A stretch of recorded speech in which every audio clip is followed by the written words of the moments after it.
ಒಂದು ಸಣ್ಣ ಹಳ್ಳಿ, ಆ ಒಂದು ಸಣ್ಣ ಹಳ್ಳಿಯಿಂದ ಭಾರತದ ವಾಸ್ತುಶಿಲ್ಪ ದೇವಾಲಯಕ್ಕೆ ಒಂದು ಹೊಸ ಅಧ್ಯಾಯ ತಂತು, ಒಂದು ಹೊಸ ರೋಚಕ ತಿರುವು ತಂತು ಅಂತಂದ್ರೆ ನಂಬ್ತೀರಾ? ಆ ಹಳ್ಳಿಯಲ್ಲಿ 120ಕ್ಕೂ ಹೆಚ್ಚು ದೇವಾಲಯಗಳಿವೆ. 1500 ವರ್ಷಗಳ ಇತಿಹಾಸವನ್ನು ಹೊಂದಿರತಕ್ಕಂಥ ಈ ಹಳ್ಳಿ ಎಲ್ಲಿದೆ, ಯಾವ ಹಳ್ಳಿ ಅಂತ ಯೋಚನೆ ಮಾಡ್ತಿದ್ರೆ ಐಹೊಳೆ ಬಗ್ಗೆ ಮಾತಾಡ್ತಾ ಇದ್ದೀವಿ.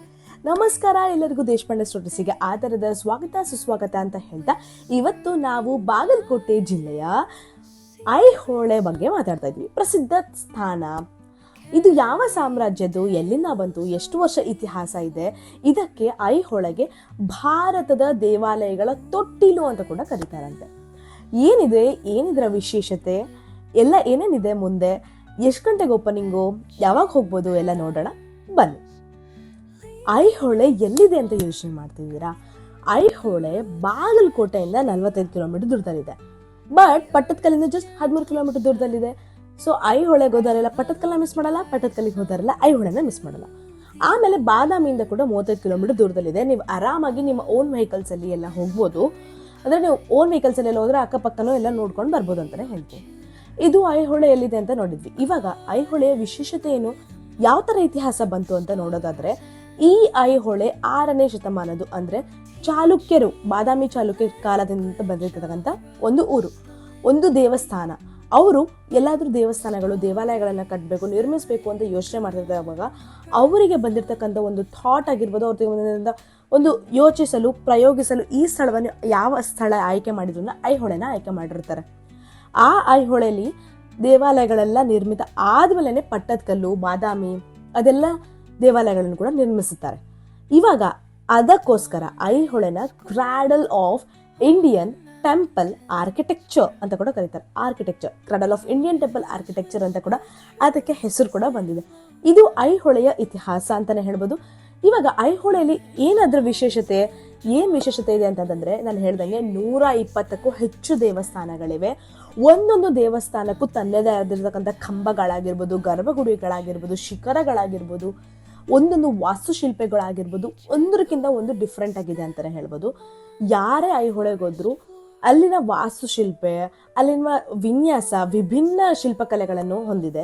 ಇದು ಕೇವಲ ಒಂದು ಪ್ರವಾಸಿ ತಾಣವಾಗಿಲ್ಲ, ಇಲ್ಲಿ ವಾಸ್ತುಶಿಲ್ಪಕ್ಕೆ ಮತ್ತು ಭಾರತದ ದೇವಾಲಯಕ್ಕೆ ಒಂದು ಜೀವಂತ ಕಲೆಯನ್ನು ಕೂಡ ಪ್ರಯೋಗಾಲಯವಾಗಿದೆ ಅಂತಾನೆ ಹೇಳ್ಬೋದು. ಇಲ್ಲಿನ ಪ್ರತಿಯೊಂದು ಕಲ್ಲು ಸಾವಿರಾರು ವರ್ಷಗಳ ಇತಿಹಾಸವನ್ನು ಕೂಡ ಹೊಂದಿದೆ. ಅದಾದ್ಮೇಲೆ ನಿಮಗೆ ಗೊತ್ತಿರೋ ಹಾಗೆ ಪಟ್ಟದಕಲ್ಲು ಪಕ್ಕನ ಇದೆ ಅಂತ ಹೇಳಿದ್ರೆ, ಅದು ಯುನೆಸ್ಕೋ ವರ್ಲ್ಡ್ ಹೆರಿಟೇಜ್ ಬಂದಿದೆ. ಬಟ್ ಐಹೊಳೆಗೂ ಅದರಷ್ಟೇ ಆಗಿರ್ತಕ್ಕಂಥ ಮಾನ್ಯತೆ ಹೊಂದಿದೆ. ಅದಕ್ಕೆ ಯುನೆಸ್ಕೋ ವರ್ಲ್ಡ್ ಹೆರಿಟೇಜ್ ಸೈಟ್ ಅಂತ ಡಿಕ್ಲೇರ್ ಮಾಡಿಲ್ಲ. ಬಟ್ ಸ್ಟಿಲ್ ಅದರಲ್ಲಿರೋ ವಾಸ್ತುಶಿಲ್ಪೆ ಅದರದ್ದೇ ಒಂದು ಮಾನ್ಯತೆ ಇದೆ ಅಂತಾನೆ ಹೇಳ್ತೀನಿ. ಐಹೊಳೆ ಎಂಬ ಹಿಂದಿನ ಕಥೆ ಏನು ಅಂತ ತಿಳ್ಕೊಳ್ಳೋಣ. ಐಹೊಳೆ ಏನಿದು, ಐಹೊಳೆ ಅಂತಂದು ಯೋಚನೆ ಮಾಡ್ತಿದ್ರೆ, ಸ್ಥಳೀಯರು ಅಂದ್ರೆ ಅಲ್ಲಿ ಜನಪ್ರಿಯ ಕಥೆಗಳ ಪ್ರಕಾರ ಏನ್ ಯೋಚನೆ ಮಾಡ್ತಿದ್ರೆ, ಪರಶುರಾಮ ಕ್ಷತ್ರಿಯ ವಿರುದ್ಧ ಯುದ್ಧದ ನಂತರ ತನ್ನ ಕೊಡ್ಲಿಯನ್ನು ಮಲಪ್ರಭಾ ನದಿಯಲ್ಲಿ ತೊಳೆಯೋದಕ್ಕೆ ಹೋಗ್ತಾರೆ. ಅಲ್ಲಿ ಹೋದಾಗ ಆಗ ನದಿಯ ನೀರೇನಾಗತ್ತೆ, ಕೊಡ್ಲಿನ ತೊಳಿತಾರಲ್ವ, ಆಗ ನದಿಯ ನೀರೆಲ್ಲ ಕೆಂಪಾಗತ್ತೆ. ಸೊ ಅಲ್ಲಿರ್ತಕ್ಕಂಥ ಜನರು, ಸ್ಥಳೀಯರೆಲ್ಲ ನೋಡಿ, ಅಯ್ಯೋ ಹೊಳೆ ನೋಡು, ಅಯ್ಯೋ ಹೊಳೆ ಅಂತ ಅಂದ್ವಾಗೆ ಇದು ಐಹೊಳೆ ಎಂದು ಆಗಿದೆ ಅಂತ ಕೂಡ ಹೇಳ್ತಾರೆ. ಇದಕ್ಕಿನ್ನೂ ಸಾವಿರಾರು ಬೇರೆ ಬೇರೆ ಕಥೆಗಳಿರ್ಬೋದು ಐಹೊಳೆ ಹೆಸರು ಯಾಕೆ ಬಂದಂತ. ಬಟ್ ಸ್ಥಳೀಯರ ಪ್ರಕಾರ, ಸ್ಥಳೀಯರ ಮಾನ್ಯತೆ ಪ್ರಕಾರ ನೋಡೋದಾದ್ರೆ ಇದು ಒಂಥರ ಕಥೆ ಅಂತಾನೆ ಹೇಳ್ತೀನಿ.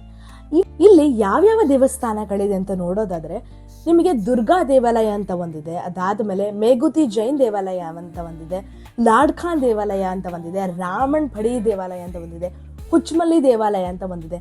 ಇಲ್ಲಿ ನಾನು ಹೇಳ್ದಂಗೆ ತುಂಬಾ ದೇವಸ್ಥಾನಗಳಿದೆ. ಇಲ್ಲಿ ಹಿಂದೂ ಮತ್ತು ಜೈನರ ದೇವಸ್ಥಾನಗಳಿದೆ ಅಂತ ಹೇಳ್ತೀನಿ. ಈ ದೇವಸ್ಥಾನಗಳಲ್ಲಿ ಅವರು ಏನ್ ತೋರಿಸ್ತಿದ್ದಾರೆ ಅಂತಂದ್ರೆ, ಇವ್ರು ಏನು ಇಂಡಿಕೇಟ್ ಮಾಡ್ತಿದ್ದಾರೆ ಅಂತಂದ್ರೆ, ಹಿಂದೂ ಮತ್ತೆ ಜೈನರು ಎಲ್ಲರೂ ಒಂದೇ ಮಾನ್ಯತೆ ಹೊಂದಿದ್ರು, ಭೇದ ಭಾವ ಯಾರಿಗೂ ಮಾಡೋ ಹಾಗಿಲ್ಲ, ಆ ಥರ ಒಂದು ಕಾನ್ಸೆಪ್ಟ್ನ, ಆ ಥರ ಒಂದು ತಿಳಿಸ್ತಾ ಇದ್ದಾರೆ ಅಂತಾನೆ ಹೇಳ್ಬೋದು. ಈ ಐಹೊಳೆ ಯಾವಾಗ ಓಪನಿಂಗು, ಯಾವಾಗ ಕ್ಲೋಸಿಂಗು ಅಂತ ನೋಡೋದಾದ್ರೆ, ಬೆಳಿಗ್ಗೆ 6 ಗಂಟೆಗೆ ಪ್ರವಾಸಿಗರಿಗೆ ಓಪನ್ ಆಗತ್ತೆ, ಸಾಯಂಕಾಲ 6 ಗಂಟೆವರೆಗೂ ಓಪನ್ ಇರುತ್ತೆ. ಸಮಯ ಅಲ್ಲೇ ಓಪನ್ ಇರುತ್ತೆ.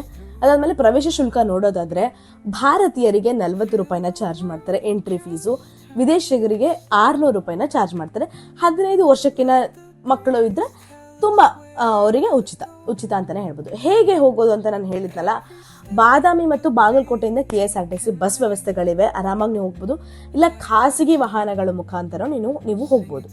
ಐಹೊಳೆ ಕೇವಲ ದೇವಾಲಯಗಳ ಒಂದೇ ಅಲ್ಲ, ಅದರಲ್ಲಿ ಭಾರತೀಯ ದೇವಾಲಯದ ಒಂದು ಪ್ರಾಮುಖ್ಯತೆ, ಒಂದು ಪ್ರತಿಷ್ಠತೆ ಎಲ್ಲ ಬಂದಿದೆ ಅಂತಲೇ ಹೇಳ್ಬೋದು. ಯಾರ್ಯಾರು ಬಾಗಲಕೋಟೆ ಜಿಲ್ಲೆಗೆ ಹೋಗ್ತಿದ್ದೀರೋ ದಯವಿಟ್ಟು ಈ ದೇವಸ್ಥಾನವನ್ನು ಹೋಗ್ಬಿಟ್ಟು ಬನ್ನಿ.